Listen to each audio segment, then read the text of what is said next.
Good morning, Rich. Good afternoon, Pat.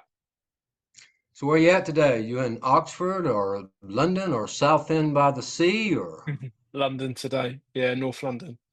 London today?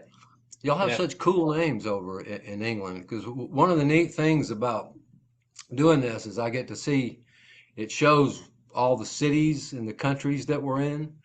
And we're in like five different countries and we're in like five cities in Japan. We've got people listening. Or you got friends in Japan? No, I have no friends in Japan. So that's kind of amazing, really, that it's made its way over there. Yeah, I thought so because I don't have any friends. I mean, I got friends around the world, but I don't have friends in Japan. I mean, I've No. done comedy in other countries, but I've never done the Cheap Trick live at Budokan. I don't think that, I, I don't think the young girls would show up for that. I think the name of the album would be Pat McCool, live in an empty theater talking to himself Yeah. because nobody likes you over here. So that was, but in England, I'm noticing all these really cool names like uh, Newcastle upon Tyne, Yeah. and it's like y'all name you name the cities, and then you mention the river that they're on. Yeah. You know, So we, that would often be like such and such upon Thames, or, a lot often little towns have that kind of name. I guess, oh, because obviously you stole a lot of our names. But I guess I suppose it was necessary to knock a few syllables off there because obviously you're a different kind of people. That many syllables might confuse you. I'm guessing. I see that. Yeah, Yeah. that's where you got Shakespeare, Stratford upon Avon. I never understood that because I thought it was cool. I was thinking of the town that I live by, that I'm from, has two rivers running by it, and I kept saying these cool names. I was thinking of going to talk to the mayor and seeing if we couldn't get a petition. We could be Hattiesburg upon Leaf kind of stand, but we shouldn't do that, right? It's Nah, it's just. I think you stay in your lane. Yeah, that's what we say these days, isn't it? Stay in your lane. Okay. Yeah. Well, speaking of our lane, that's what brings me. We were gonna talk about the difference between church in the USA and church in England, and when you and I started going to church the first time, which was actually kind of humorous. But I had a little bit of an encounter that we're going to change the subject, and I appreciate you humoring me there. And speaking of our lane, it has to do with like college football. We are you familiar with college football in the United States? Yes. Yeah. No, it's different to how it is here. Here, like college sports are just not really like a big thing. Whereas I know for you guys, it's televised, and I think UT, I believe the college football stadium is 100,000 people, which is Yes, bigger. That's bigger than our national stadium, Wembley. yes. So yeah, And it's not just UT. There's two UTs actually that have 100,000 plus stadiums, and yeah, that's Alabama crazy. had 100, and LSU. I mean, it's in Penn State. There's a lot of stadiums that have 100,000 people because in the U.S. It's a big college is a big deal Mm. because what we do is it's either where we went to school, it's or we grew up liking them. We didn't really have to go to school. It could be something you did as a kid with your dad. It's a big deal to us because we have these 18, 23-year-old kids that go out and play the other school's 18 and 23-year-old kids. And if our 18 to 23-year-old kids beat theirs, it shows our superiority to that person just in life in general. Does that Y- does that make sense? Yeah, but we have the idea of competitive sports, like so that bit makes sense. Do you know what I mean? But it's Yeah, yeah, but yeah, we take it personally. You see, it's kind of a defining. It's a self-esteem thing. I know in England, you have football, but it's like FUTBOL or soccer. Mm, yeah. So we have football. It's spelt the same. I think what you're thinking of is table football, but we spell it the same, but it's like with it's proper football. As opposed to obviously what you do is um a kind of weird hodgepodge of like rugby and some kind of sport where you require a lot of padding so you don't get hurt. And yeah, Yeah. different. Well, it's because what I've seen of English football, with soccer, we call it. here, Yeah, you football. have, Yeah, and you have huge stadiums over there, and it looks like you got a bunch of guys that get out on the field, and you call it a pitch. For some reason, it's a field pitch. yeah, So they go out on the pitch, they run around for a few hours. The fans get drunk and sing, whoa, whoa, the whole time, and then eventually, the object of the game is to put the ball in the net. Eventually, the ball will go in the net, and the announcer's like, "Shocking kick, Nigel," and that's it. Like Man United beats Leeds 1-0. Riveting. That's yeah. I mean, yeah. I mean, yeah.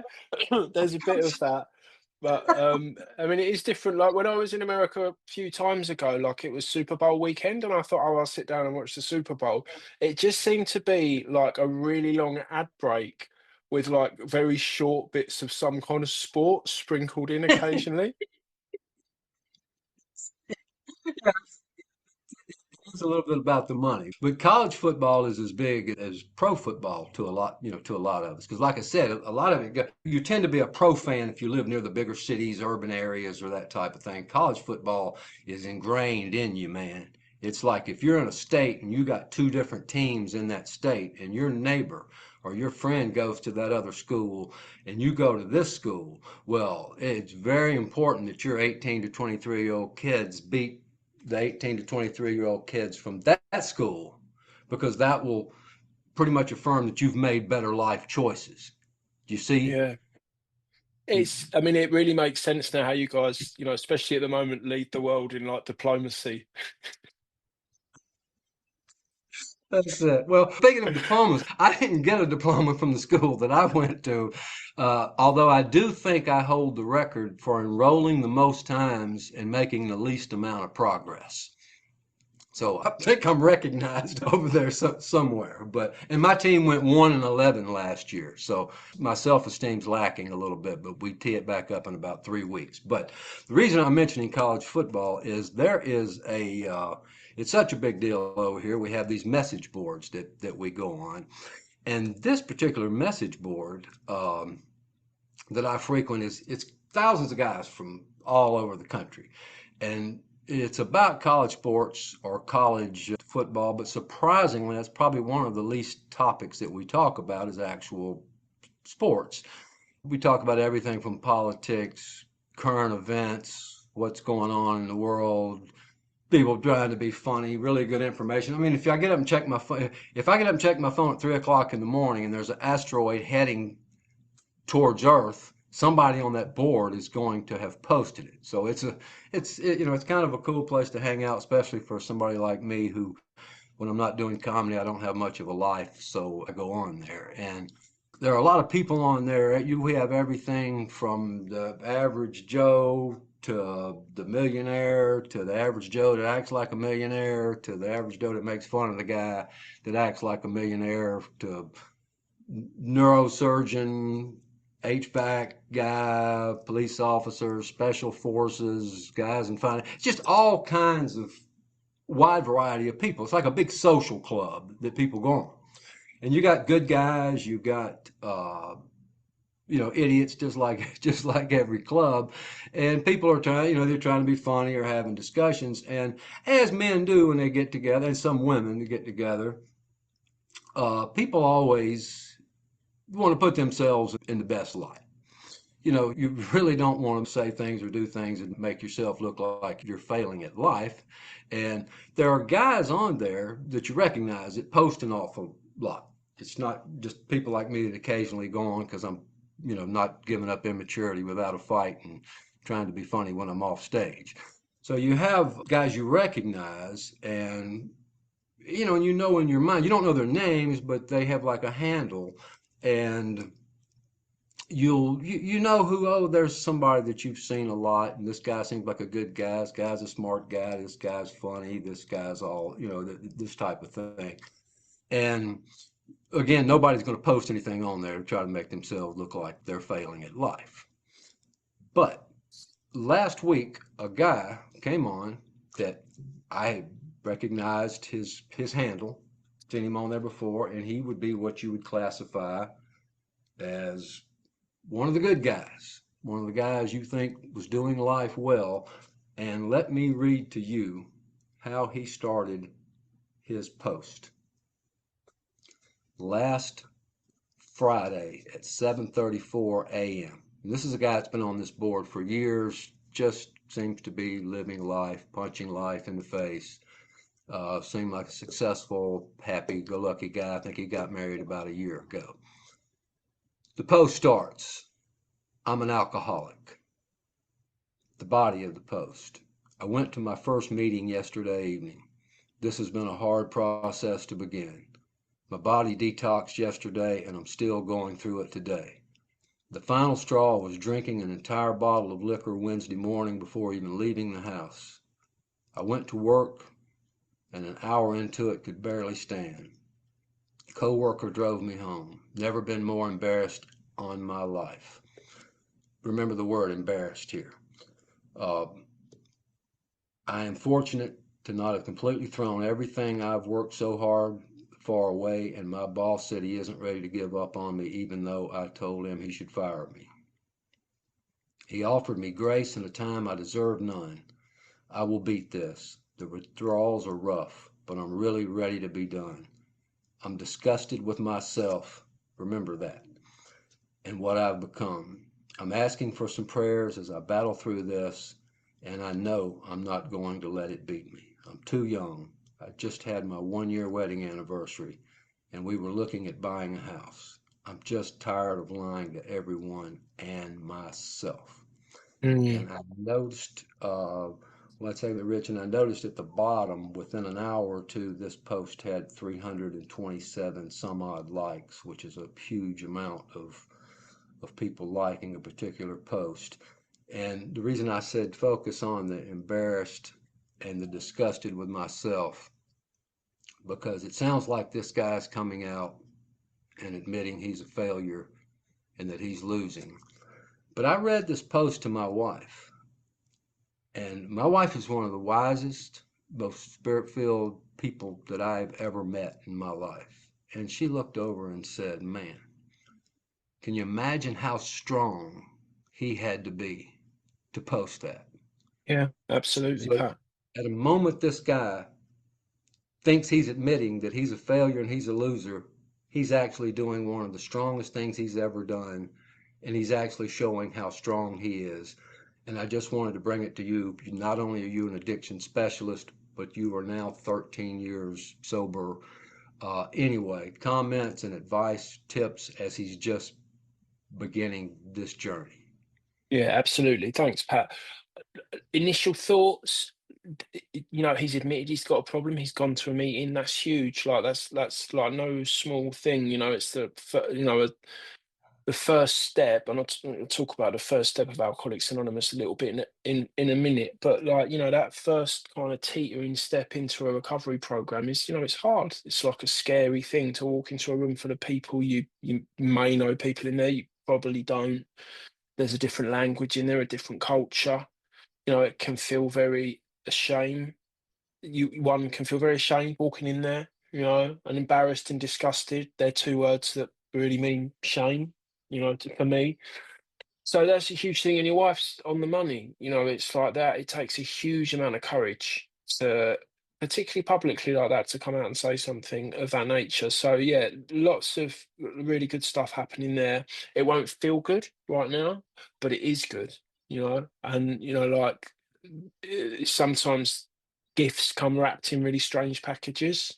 And that kind of day one, the detox, that rock bottom experience of going to work, having drunk a bottle of liquor, there potentially, guarantees a lot of it will depend on what he does from now on. But like potentially that will be one of the best days of his life because it'll be the day that everything changes. So that's kind of first thoughts. And then yeah, I mean there's more to say. I can say more on that, but what do you make of what I've just said? What do you think about that?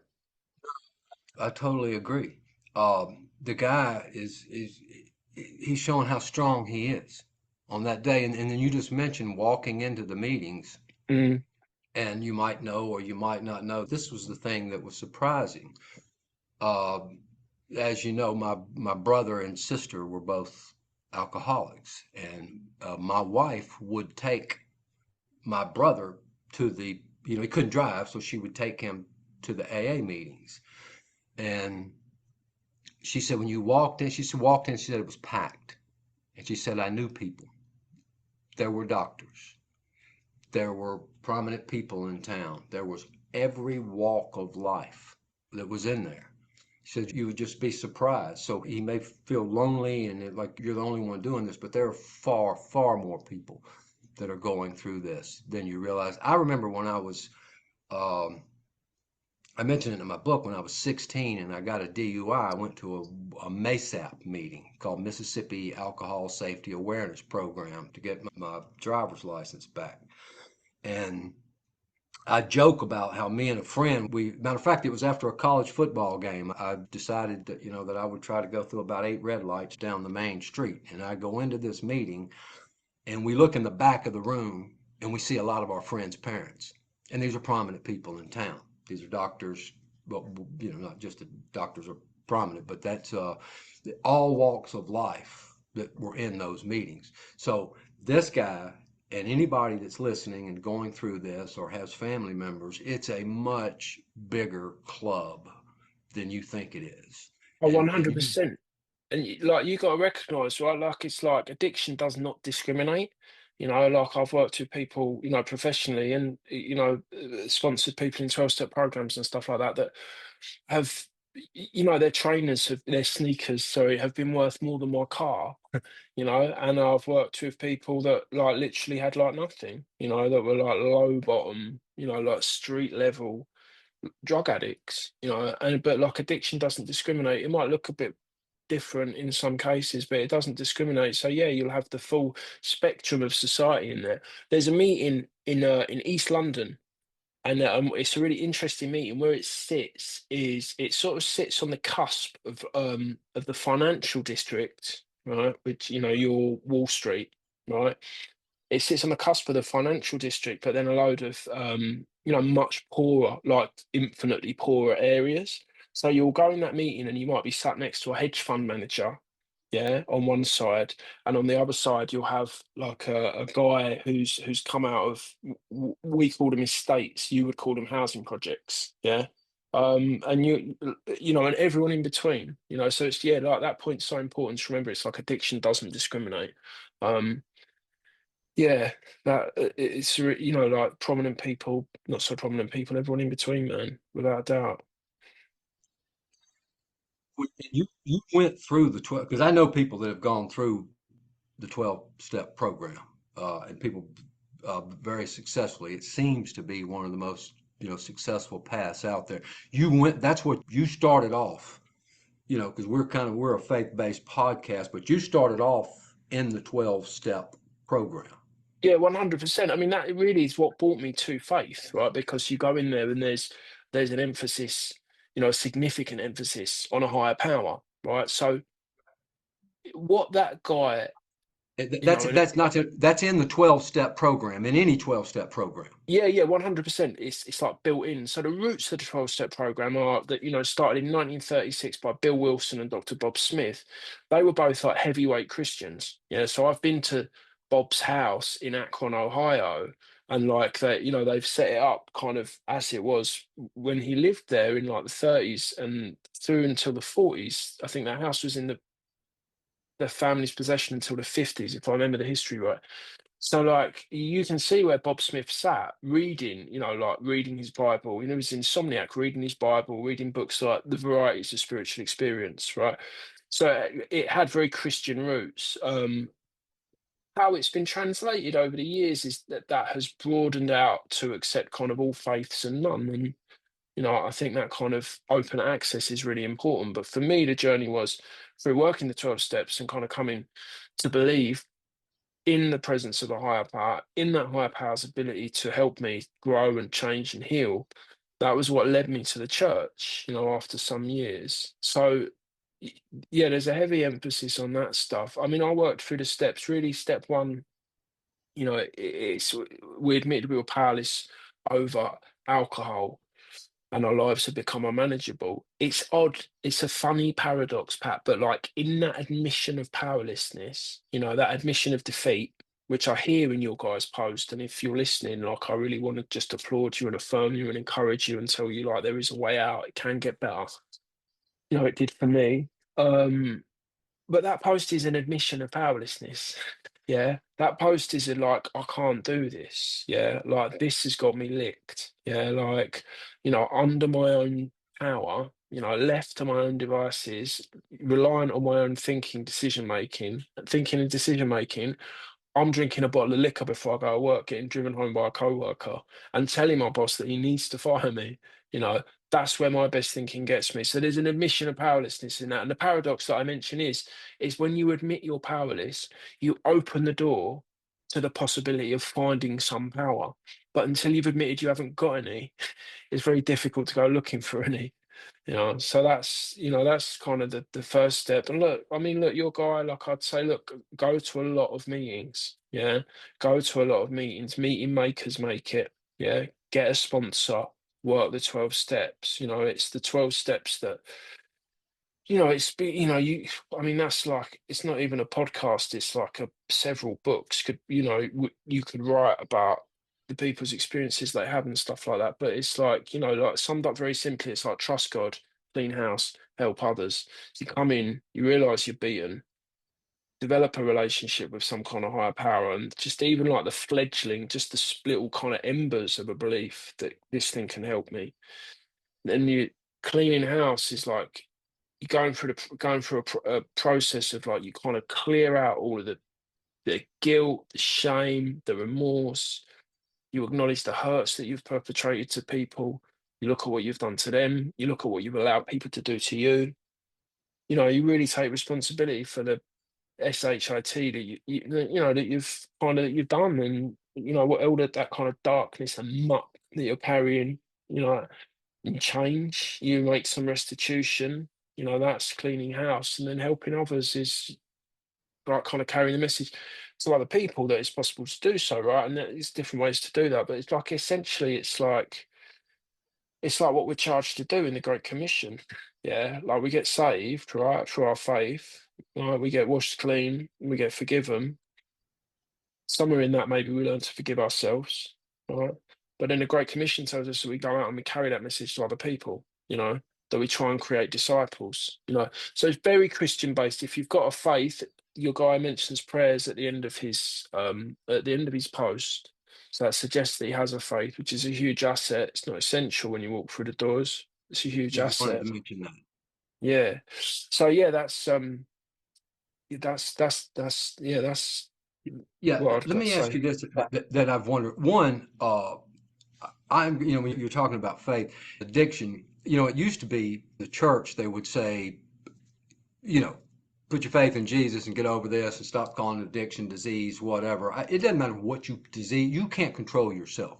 I've heard a pastor that I respect and I love this guy. He's passed now, but he gave a sermon on the oh, now they go to therapy, they call it well, I totally disagree with him on that particular point. That was the old school thinking. It's something you can't control, and like you said, this guy and what you did 13 years ago, you admitted you had a problem, and then that's where your strength comes from in that point. um, do you think, because I always wonder, both of us overcame all about the stuff, the drugs and all the crime and all the stuff we did at younger ages. I wasn't really physically addicted. I was just a miserable, hopeless person. All the trouble and everything I got into. I was emotionally attached to drugs, and so when I started following God, things started really changing. I didn't have that desire there. Do you think it traces back to when you're young, or is just like this is just something in your body? You drink alcohol, you can't. Do you see what I'm saying? I always try to trace back a lot of the trouble I got into to what caused me to feel that way. It doesn't seem like there's really a causal in alcohol. It just seems like some people can handle it and some people can't. Do you get what I'm saying? It doesn't necessarily Yeah, mean this guy has a tough childhood or all the other alcoholics. Matter of fact, one of the most successful guys in the town that I live in, uh, this guy gave up alcohol at 23, 24 years old. He's one of the most successful businessmen in town. He still goes to AA meetings, I think once a week. Matter of fact, he posts what he his whole story about once a year, 6 months a year on social media, and puts his phone number on there for people to call. So he didn't Lovely. have some deep seated, type miserable trauma growing up. I mean, he'd lost his father at a young age. But I'm just wondering, do most people have that, or is it something like alcohol is just like drugs? It's a, you Look, see where it's I'm like, going? yeah, there's different schools of thought, right? And I think it's different for different people, right? Like, definitely for some people, there's that kind of trauma basis lying underneath it. You know, the drugs, the alcohol becomes a way to medicate those kind of deeper wounds, pains, sadnesses, for sure. The other thing that is really important to bear in mind is like essentially drinking alcohol is pleasurable, right? Like people have been kind of getting high or getting drunk or getting stoned in different ways for thousands of years, right? We're as creatures, we're designed to move towards things that are pleasurable, right? But the problem is with things like alcohol, cocaine, heroin, all the sort of substances which can become problematic and misused, right?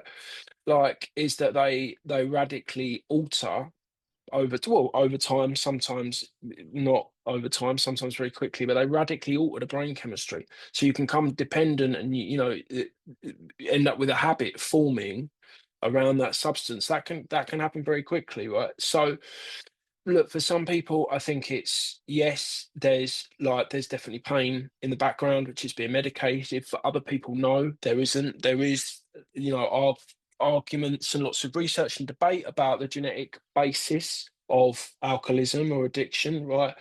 But more importantly, like for and kind of bringing it back to your man, right? Like it's like actually none of that really matters right now. None of that really matters, right? What matters is what he does about it. So I liken it like this, Pat, right? I'm explaining this to the people I work with quite often, right? It's like if you're in a house, right? If you're on the top floor of a house and that house is on fire, yeah, what you do not need to do is figure out how the fire started. Yeah. You need to get out. Yeah. Like you need to get out of the house.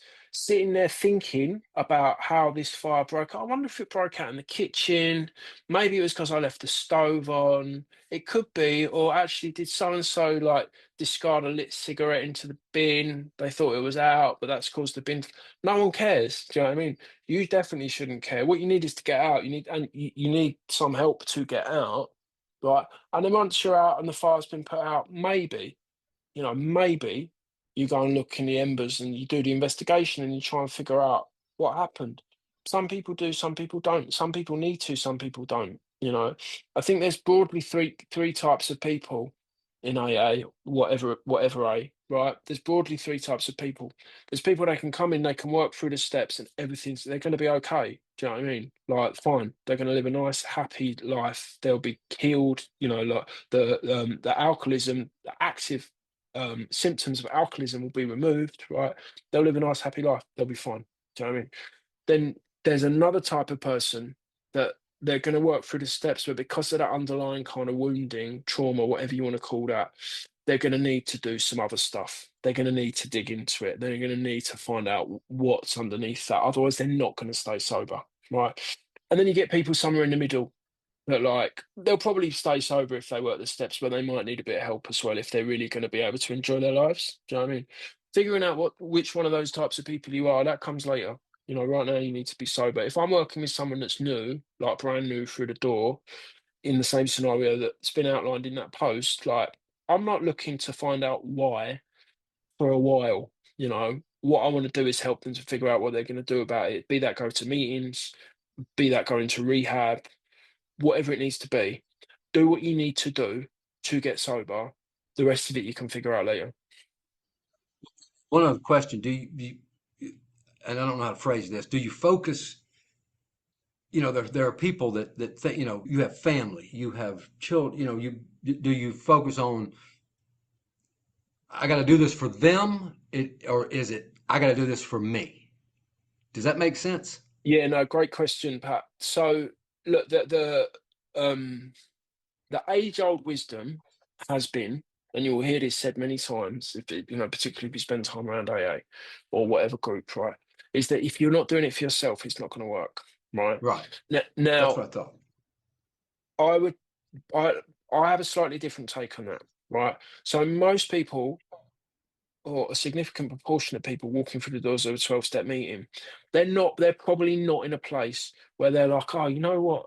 Like, I really believe that I'm worth more. I really believe on a deep felt level that I'm better than this. Yeah. And like, because I believe and back myself so much, I want to make this change for me. You know what I mean? I don't think that's most people when they walk through those doors. What pushes people through those doors of a meeting or a clinic or a rehab center, whatever it might be, what pushes people through those doors will often be consequences, loss of something, job, family, yeah, like, and the desire to avoid those consequences. Right? It may well But be this guy's on the verge of it. yeah, it may well be that family, it's like there's been an ultimatum. You need to go and get well, or else dot dot dot. Whatever gets people through the doors gets people through the doors. Yeah. But like once you're there, hopefully, through the hope and the love that you will experience there, you will start to shift and think, actually, you know what, like, I want this. I heard a story once. I heard it on a recorded share, which is what called a share, someone telling their story. But many years ago, it was on a CD. Back when, so there would be share CDs that would be kind of handed around and, copied and stuff like that. And it was a lady from LA, and she was a crack addict, right? And she got sentenced to do 90 meetings in 90 days, which you guys do over there, which hasn't really caught on over here. You find it some places, but it hasn't really caught on over here. Anyway, her story was until day 89, yeah. Until day 89, she sat in these meetings and she hated being there, man. She was like, I just can't wait to get out. Yeah. Get my thing, get my final meeting shit signed. Yeah, like court slip, right? Get out from under this kind of stipulation, and then I'm going back out, and then I'm going to hit that pipe, right? And she said on day 90, she sat in that meeting and she looked around and she thought, you know what? Oh, I feel really emotional saying that. She said, you know what? What these people in here have got going on looks a lot better than what I've got going on out there, and I think I'm going to stick around. So I think it's whatever gets you through the door, Pat. Your advice to this guy, anybody listening, and anybody starting going through this is to get up, get to those meetings. It seems like when I've had trouble way back in my life, it was like win today. Just win today. Do it right today. Go 1-0, 2-0, 3-0, 4-0.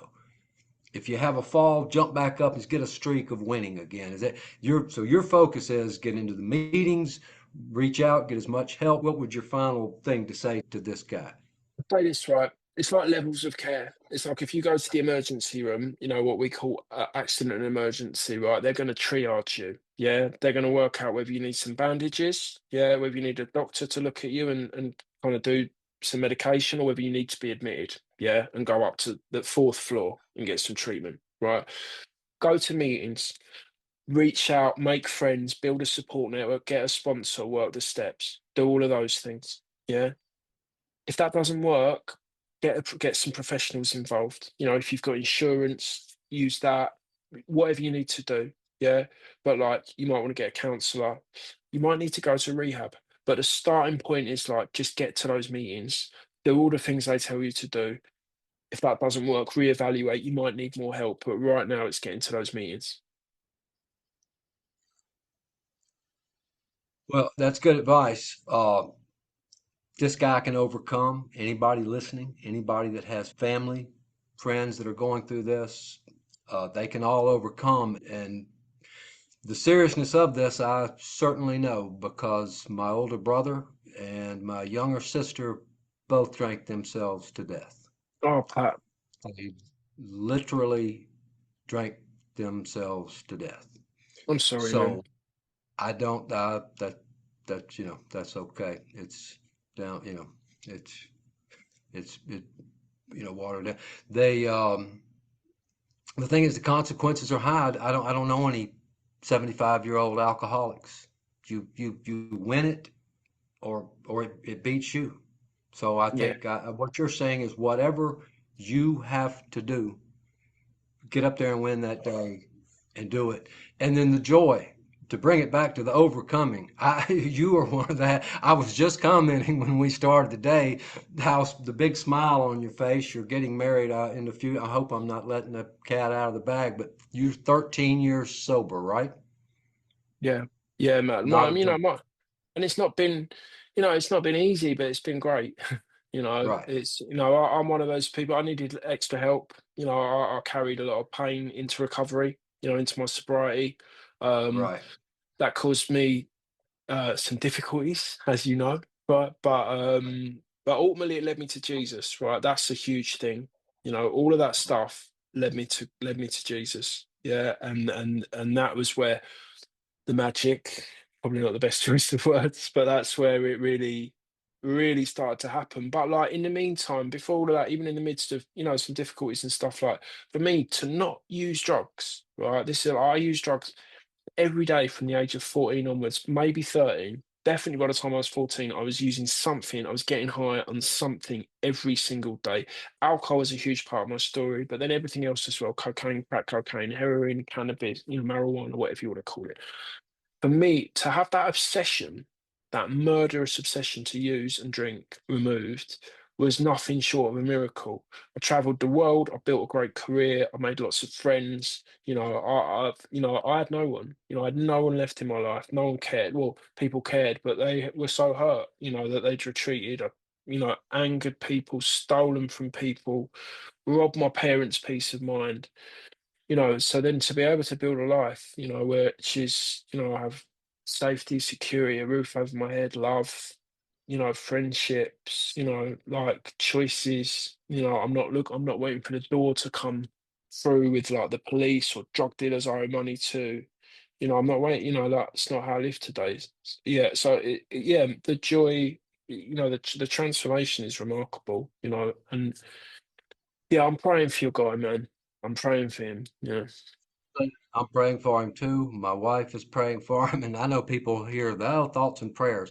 I promise you, praying for people, even that you don't know, make a difference. There was a thing in my book I mentioned the day I walked down that street when it was raining, and I ran into this guy. I'm coming back. Actually, I'm coming back from a college football game, and I've run out of gas. There's a guy standing on the side of the road and asked me how I'm doing and who I am. We talked for a second. He says, "Well, I know who you are." He says, "We've been praying for you." There were people in this house that had heard my name, and I have no doubt that that had a lot to do with the miracle that happened in my life. So, to our guy that we're talking about, we're praying for him. My wife's praying for him. Other people do. He can do this and he can overcome. So I appreciate you sharing that. And before we go, Rich, speaking of overcoming, I want to tell you an amazing story um, about overcoming. On the intro, you listen to the intro and the outro music to our podcast. You hear the Yeah. cool funk, jazz, fusion that comes in there. Well, there's an amazing story behind that. The guy playing that is a guy named Michael Abernathy. And he has a band called Abernathy. And you can find his music anywhere that's out there. He's got several other songs. Really talented guy. And let me share his story with you. February 23rd, 2004, he's 34 years old. He has, he's married for, I don't know how long he'd been married, but had a 2 week old son. He is an accomplished musician by night. He's worked with some big name guys, big name folks, and he is working construction during the day, and he's up in the roofs about a 3 story house in one of the more prestigious neighborhoods in my hometown of Hattiesburg, Mississippi. He falls through that roof 30 feet onto his head. They don't think he's going to make it, but they rush him to the emergency room. They do an emergency craniotomy on him. I don't know if I'm pronouncing that right. His head was like twice the size of normal, but the doctor's thinking he shouldn't live. He's got a vein gushing blood, so they can't work on it. You can't work when there's blood gushing in his vein, and he died during the surgery. But when he died, the blood stopped gushing. So the doctor was able to sew the vein back up, but he was dead. He flatlined.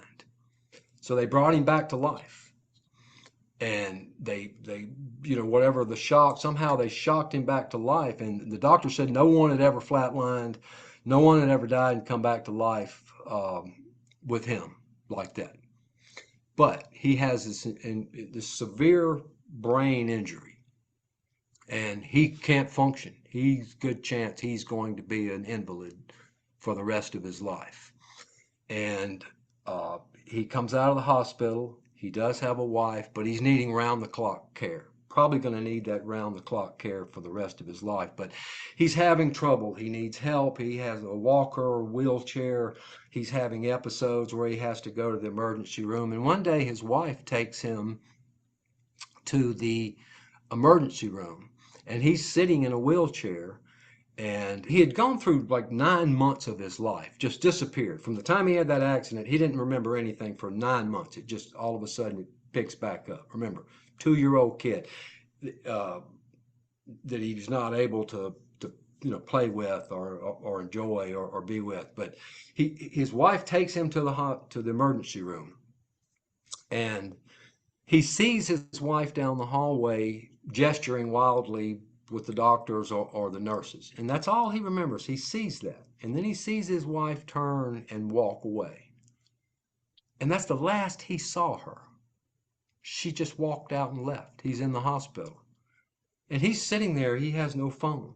Uh, he has no money. He has nowhere to go. Nobody to take care of him. And so they stabilize him and take him to the local Salvation Army. And so he's at the Salvation Army, and that's a homeless shelter, We have that. Yeah. basically. Yeah. Yeah, it's basically a homeless shelter, and they they flew him, from the homeless shelter. They his brother, I think, found out and came and got him, and then flew him out to California. His brother, I think, lived in Seattle, Washington. Flew him out to California. And he's staying with his stepfather, so he takes him to stay with his stepfather. His mother died at the age of 21. He's already had a bit of a tough go of it. Oh, and he had already overcome drug addiction himself.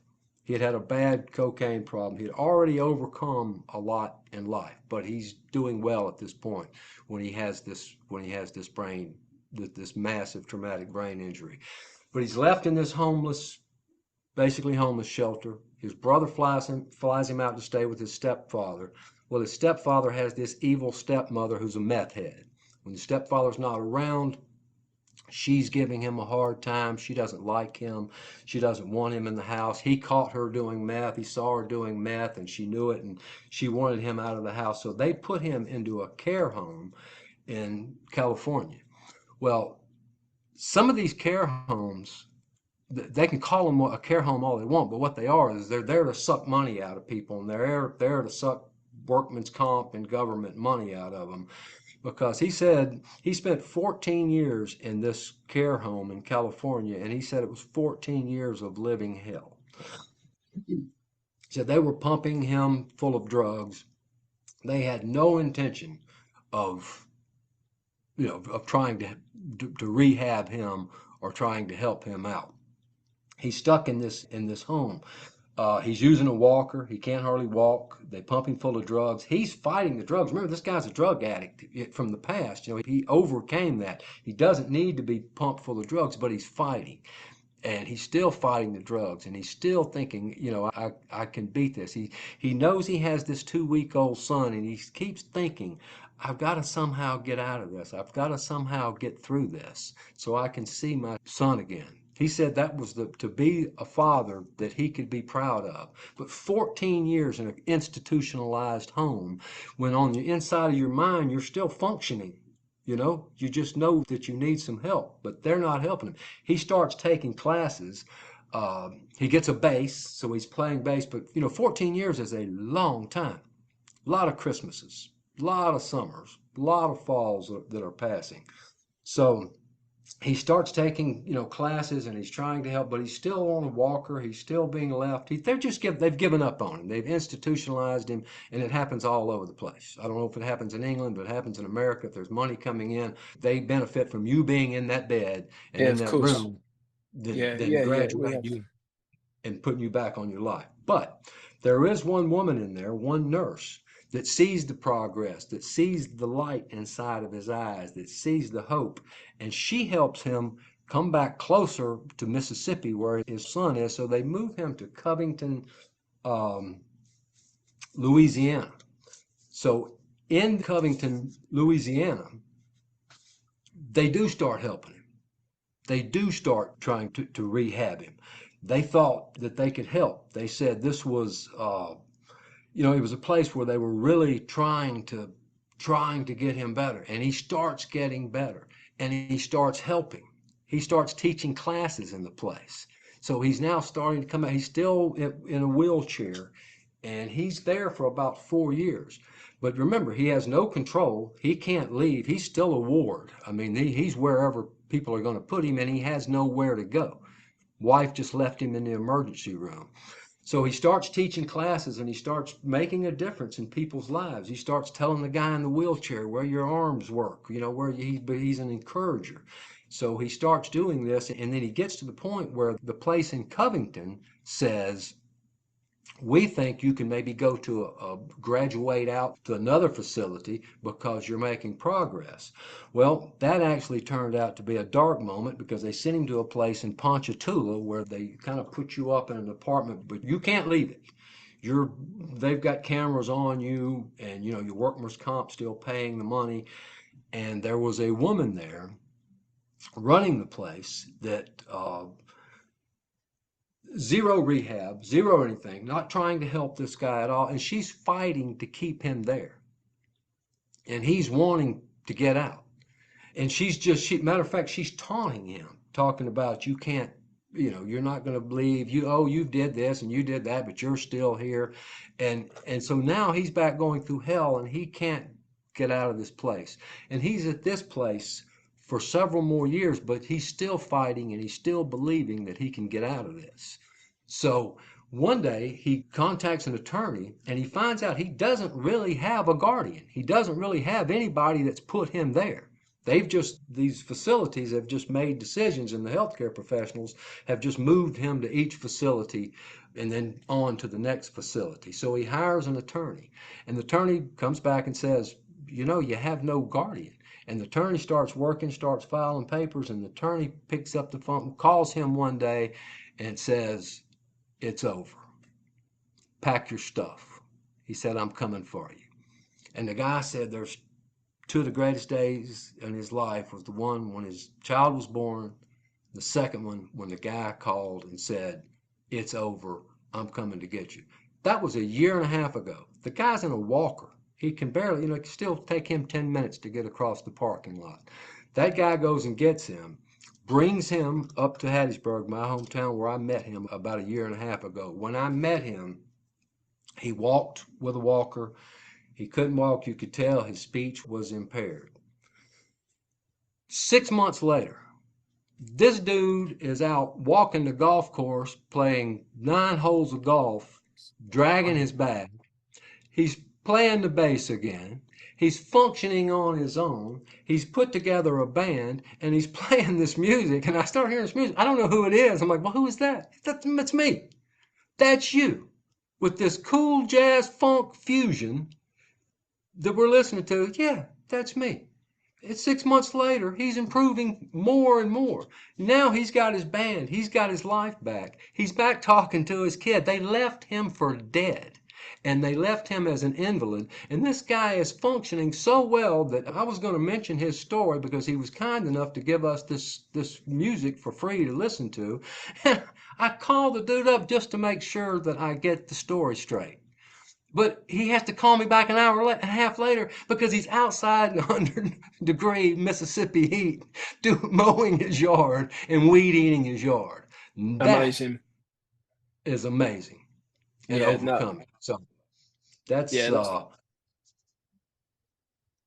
That's Good. great. It's amazing, amazing story. And sad. So, A lot of loss in there. Damning indictment of the care system. And yeah, we have the same kind of stuff happens in our care homes.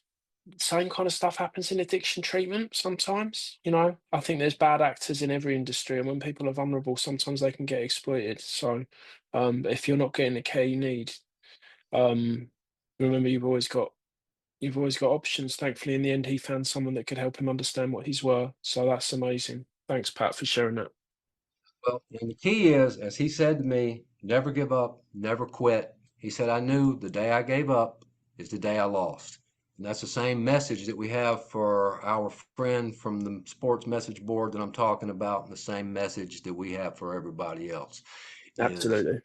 never give up, never quit.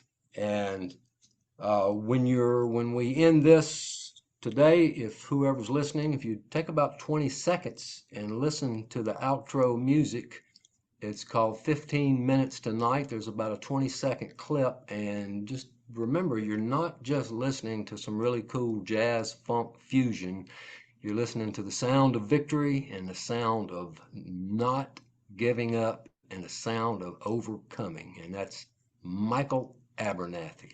And you can find him, the band Abernathy, on any of the music. And congratulations, Michael. Way to go, dude. Rich, good to see you, man. We'll talk again next week. See you next week, Pat. God bless you, man, and God bless to everyone that's listening. All right. All right. Take care, buddy. Take care. Bye.